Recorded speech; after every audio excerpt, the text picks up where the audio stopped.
Growth opportunity बहुत important point है, थोड़ा लेंथी भी है।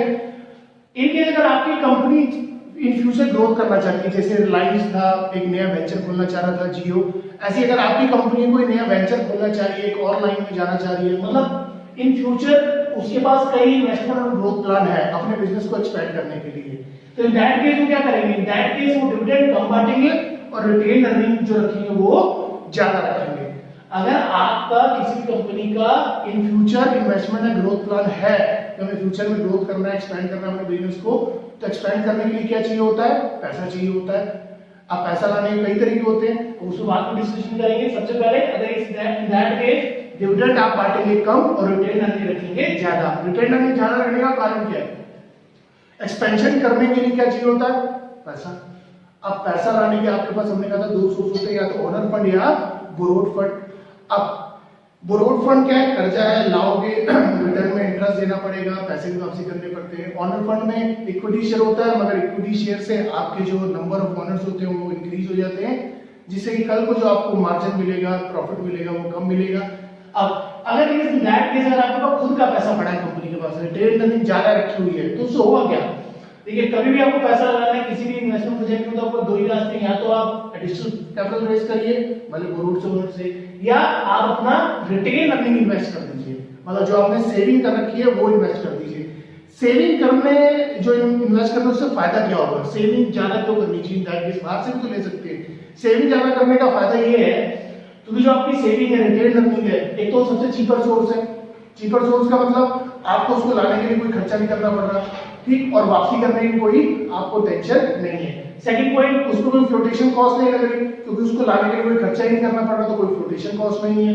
एंड थर्ड, कोई भी लीगल फॉर्मेलिटी नहीं करनी पड़ती, आपकी खुद की सेविंग है, जब चाहो निकाल सकते हो। तो तीन बेनिफिट मिल जाते हैं अगर आपने अपना पैसा सेव कर रखा और वही आप अपने बिजनेस में एक्सपेंड और ग्रोथ करने के लिए लगा रहे हैं।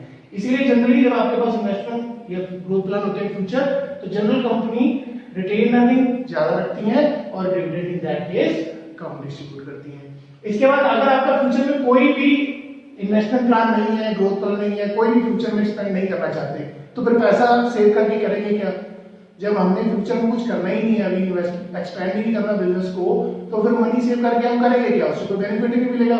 इन दैट केस आप डिविडेंड इजीली आराम से ज्यादा बांट सकते हैं और रिटेन अर्निंग आप कम कर सकते हैं क्योंकि उसका कोई फायदा नहीं, मालिक का पैसा मालिक को दे दीजिए।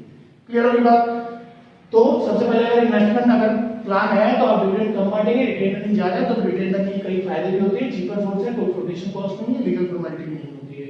और अगर कोई इन्वेस्टमेंट प्लान नहीं है तो डिविडेंड इजीली आराम से ज्यादा बांटिए और रिटेन अर्निंग कम रखिए। इसके अलावा एक इंपॉर्टेंट पॉइंट है कि यहाँ पर ध्यान देने लायक है कि जनरली जो एस्टैब्लिश्ड कंपनी होती है, एस्टैब्लिश्ड मतलब जो पहले से 30-40 साल से काम कर रही है, जमीन जमाए उनके पैर जमे हुए मार्केट में, जैसे टाटा है, रिलायंस है, तो ये कंपनियों को इस फैक्टर से कोई भी फर्क नहीं पड़ता।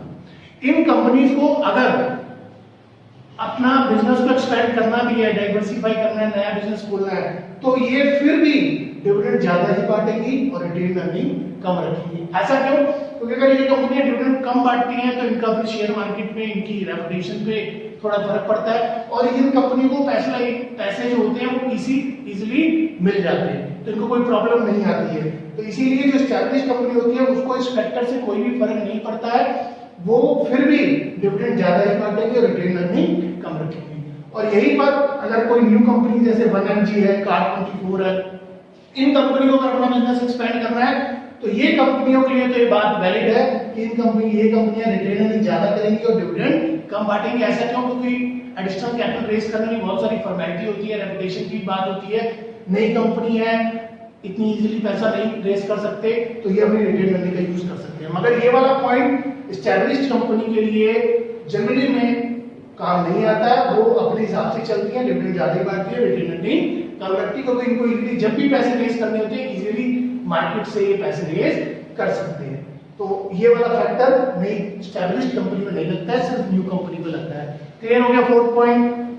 नेक्स्ट हमारा जो नेक्स्ट टॉप पॉइंट है that is stability of dividend. कई कंपनियां ये चाहती हैं कि वो हर साल अपने शेयर होल्डर्स को स्टेबल डिविडेंड दे। स्टेबल डिविडेंड देने से फायदा ये होता है कि शेयर होल्डर पे अच्छा इंपैक्ट पड़ता है, हर पर्सन आपकी कंपनी से जुड़ना चाहेगा, इन्वेस्ट करना चाहेगा आपकी कंपनी में। इवन बड़ी बड़ी कंपनियां भी ऐसी कंपनी में इन्वेस्ट करना पसंद करती हैं जो हर साल एक स्टेबल डिविडेंड तो देती है।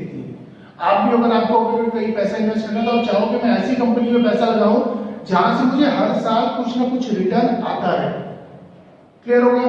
तो स्टेबल डिविडेंड पॉलिसी क्या है? सब companies follow stable dividend policy. इससे होता क्या है? एक तो better impact on share holder पे अच्छा इम्पैक्ट पड़ता है, ऐसी कंपनियों में लोग इन्वेस्ट करना पसंद करते हैं। Second, improves reputation of the company in the share market में कंपनी की जो रेपुटेशन होती है वो अच्छी होती है।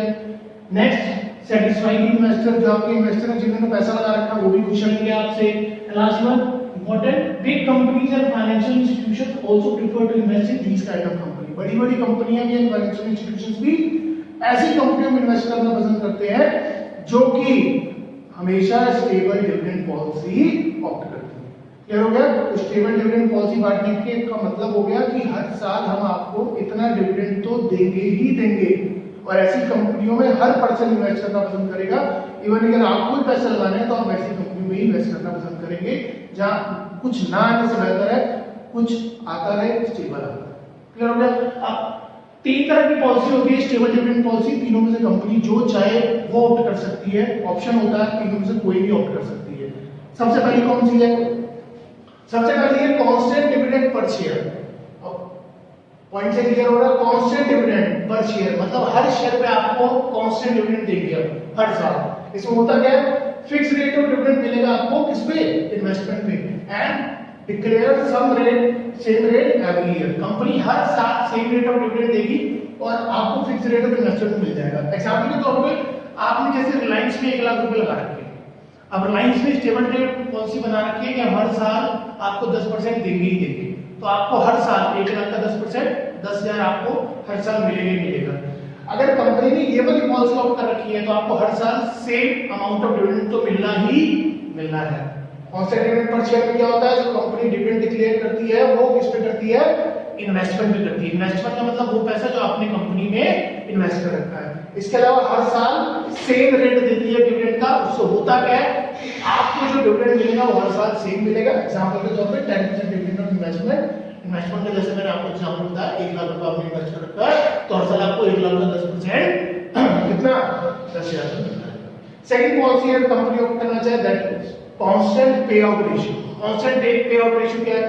इसमें और इसमें इतना ही फर्क है कि यहां पर company fix rate of dividend तो देगी मगर वो इन्वेस्टमेंट पे ना देने के बजाय किस पे दे देगी? प्रॉफिट पे।